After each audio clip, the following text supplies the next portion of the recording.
Hello everyone, I am Mighty Dragon and welcome back to Night Call. So, previous episode we just delivered two people, dropped off two passengers. One was an old friend, as we say, it's a homeless guy, and the other one was just a lady. That was our first one. The door suddenly opens and a woman gets into the back seat. Having a good night? For a second you freeze. It's one of the cops working on the judge's case. She grins at you. Her voice creaks. You remember seeing her at the hospital. Something already bothered you about her there.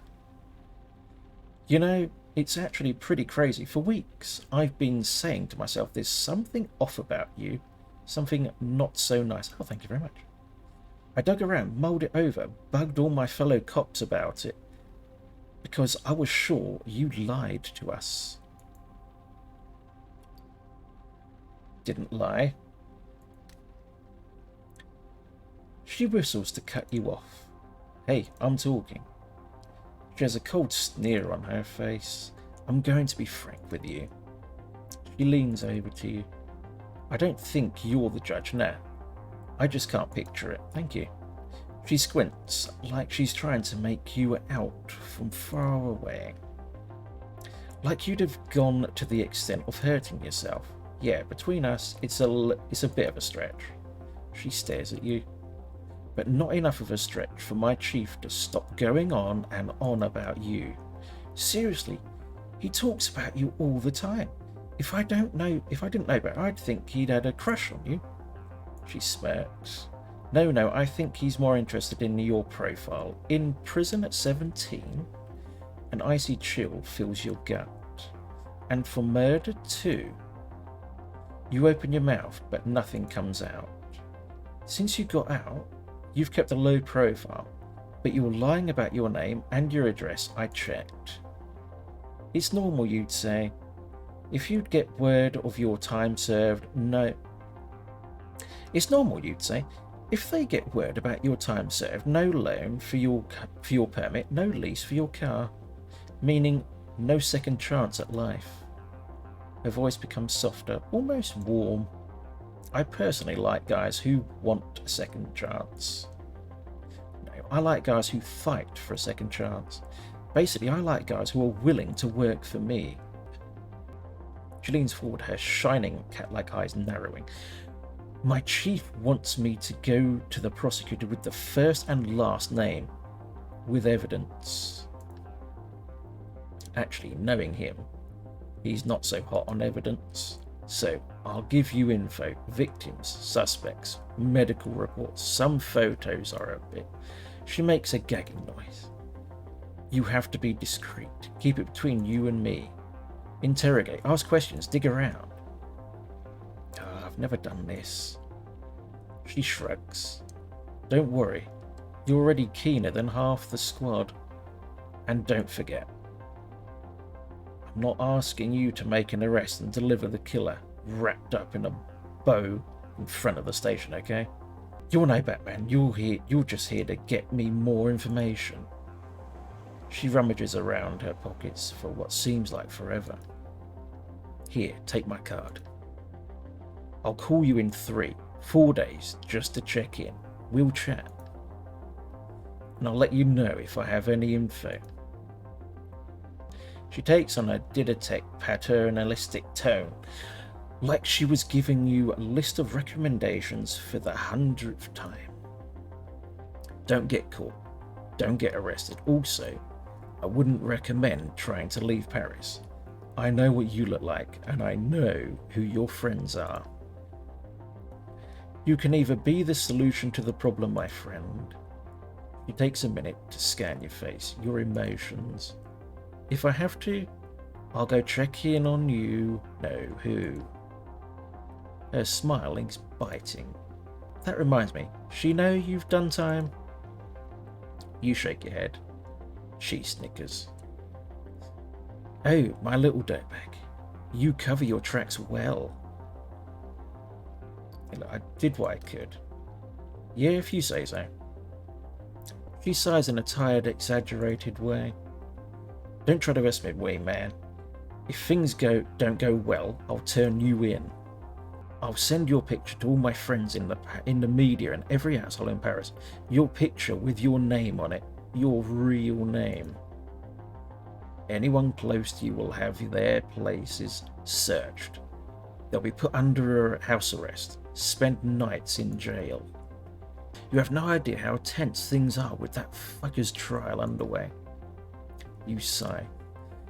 You know just what she's trying to get at. Come to think of it, your last names are almost the same. You could be brothers, actually. Nothing like that, terrorist. She smiles. Let me tell you, with that face of yours and your handle, they'll welcome you with open arms. You have no right. I know we have no right. Takes on a serious tone, business-like. I want to catch this killer personally. I want to drag him to court, ruin his fucking life, with a bang. I can't botch this case, you got me? And neither can you, right? Obviously. Well, great then. We see eye to eye. So you can just say you're my informant, my CI. He ripped open your gut. You saw your own insides. You were in a coma. Yeah. You have plenty of reasons to want to get him back. She furrows her brow. Yeah, I think you're actually going to do what I tell you to do. You investigate, ask questions, listen to all the rumours, and you come up with the list of suspects. She lays her hand on the door handle and freezes. Oh right, and don't get fired. Without this cab, you're worth nothing to me. You glare at her, fucking bitch. Yeah, whatever, if that makes you feel better. She puts her hand up and you can hear the words behind it. This conversation never happened. I'll make sure you get more intel tomorrow. I'll find a way. Until then, not a word to anyone, obviously. Not a word. The door opens, squeaks, slams shut. You sit alone for a while, teeth clenched, dry-eyed, ears buzzing. Shit. On the back seat, the cough left a pile of papers. Shit. Key in the ignition, motor running. Radio on, crackles. You turn it off and start driving. Talking to passengers might unlock new documents and clues for your investigation. You will find them back at your studio after your shift. 6 clues discovered. Ooh, available in your room. Nice. I am really enjoying this game. It's really good. There's an awful lot of reading to do as well, so I'm sorry about that, people. I was hoping for voiceovers and stuff like that. Give my jaws a bloody rest. It's like doing streaming. Constant streaming. Constant talking whilst you stream. It's mad. It's insane. It's crazy. You take a second to enjoy the silence of your studio apartment. Outside, the city is slowly waking up. You can still hear the hum of the taxi buzzing in your ears. You throw the files Bousset gave you on the table. On the wall, you hang up the big blackboard where you used to pin up photos of your nephews. They've been gone since you got out of. Your plan is simple. Jot down all the pieces of evidence and connect them to the suspects. The guilty party won't necessarily be the one with the most evidence against them, but the one with the most compelling evidence against them. It's like you're building a story about each suspect, trying to understand their motives, understand how he or she got into the situation. A bus goes by, making the walls shake. You crack your knuckles and get to work. Okay, here's the autopsy report. Victim number 3. Another one. Killer case. Okay, so here's our suspects, and here's some of the clues, evidence, well, clues that we got. So could it be Claudia? So, one thing we do have The weapon is a rare gun used in the 70s. Source, cop 2. So, yeah, I would put it down to him. It's his weapon. So, of course, I would say straight away, we have found our killer. Could be him. Here we have this guy. His dad was a cop. Financial affairs, died 2 years ago. Mum got health issues after Richardson health scandal. Okay, so the killer's height is just under 1.8. So that is pretty much everyone around here. And then we've got message on the crime scene says justice. So why would it point to this guy? Well-known lawyer. He's a well-known lawyer from St. Ouen.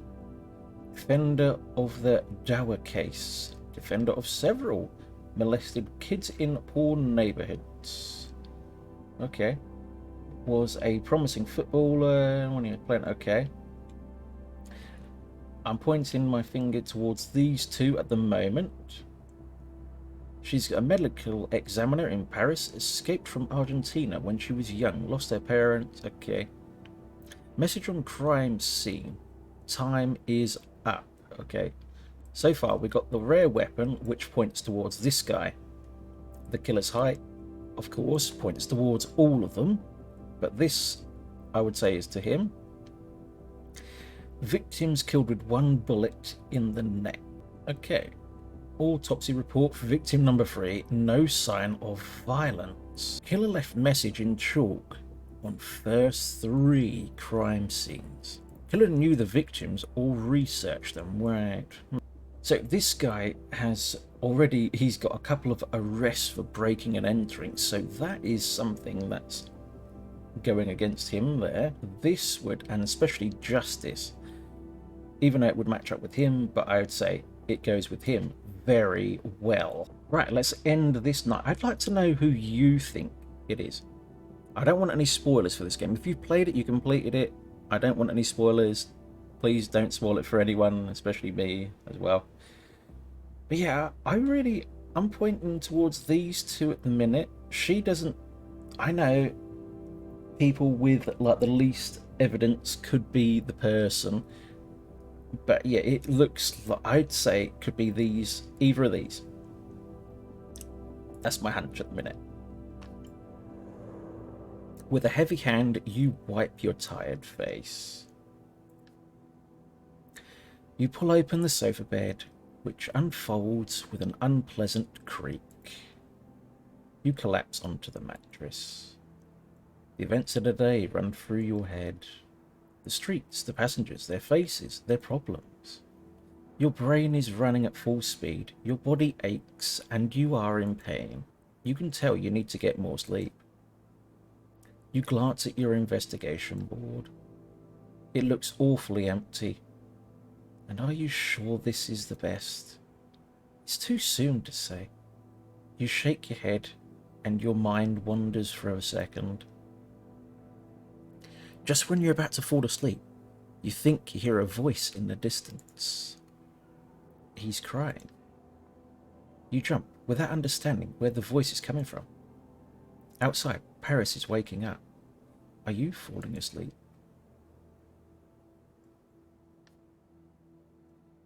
You open one eye. Your attention turns to shouting upstairs, a door slamming. Typical. You get up quickly. And a few minutes later, you're outside of your studio. Night 2. Well, we're okay for fuel, so I'm going to leave it until probably the next day before I go out and get some more. No newspapers available. So what's this here? You park a few streets away from the Argentinian embassy. You wait there for us. You wait there for your contact. You sigh. It seems so odd to have a contact, so excessive. The guy is one of your regulars, poker buddies, and night watchman at the embassy. You get out of your taxi and walk towards the big metal gate. Clean lines, every 20th century maybe, lots of wrought iron. The gates open and someone moves towards you. They indicate you should follow them. The person's face is hidden by an oversized hoodie. Your heart starts beating faster. What if it was... Let's follow. You walk into a narrow, covered passageway, probably the entrance to a parking garage. The man turns around and lights up a cigarette. The lighter lights up the face for a second. A young man with curly hair, pale skin. He looks young, very young. That'll be 250 euros. Fucking hell. For the intel? Yep, for the intel. He laughs. A strange guttural sound. What do you think this was, a date? You want information on person, I can't even pronounce the name. I got info on them, and it will cost you 250 euros, so what'll it be? Jeez. That's a lot. I'm running low now. For that price, you hope the intel is good. You pay. Listen up, because I'm not going to say it. Listen up, because I'm not going to say it twice. So-and-so is definitely a colonel from the junta. One of the few who wasn't arrested and put on trial. He's responsible for torturing dozens of political opponents. He tortured and killed them. You know, we don't like him much here, but the rich Argentinians in Paris love him. They really respect him. Respect him? Respected him? The difference doesn't seem important to him. Yeah, if it makes you happy. He looks back at you. There's one last thing. I read in the newspaper that the killer wrote a message in chalk, "Time's up." It was a slogan at the end of the junta. A sort of watchword from the opponents. It was time for them to go. Get it? You nod.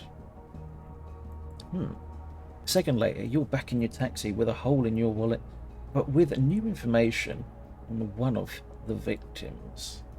If you follow this lead, maybe your investigation will move forward. You start the car and get back into your shift. Holy smokes. Well, we need to get a lot of money. We need to go driving around, getting some decent fares. Fuel, okay. Money, zilch, zero. We are so low right now. This is insane. But that's the end for today's episode. If you've enjoyed this episode, and if you're new here, please consider subscribing to the channel. We're almost at 200. Absolutely never thought my channel would actually reach 200. Never thought it would reach 1, to be honest. But yeah, here we are, almost at 200. So if you're enjoying this, please consider subscribing to the channel, smash like, and hit that bell button to be informed whenever I bring out a new video. I'm really enjoying this. You want to play detective with me? Join in, and we'll play this all together. It's going to be absolutely great. I can't wait to see what happens. Thank you all for watching. I'll see you all again next time. Bye for now.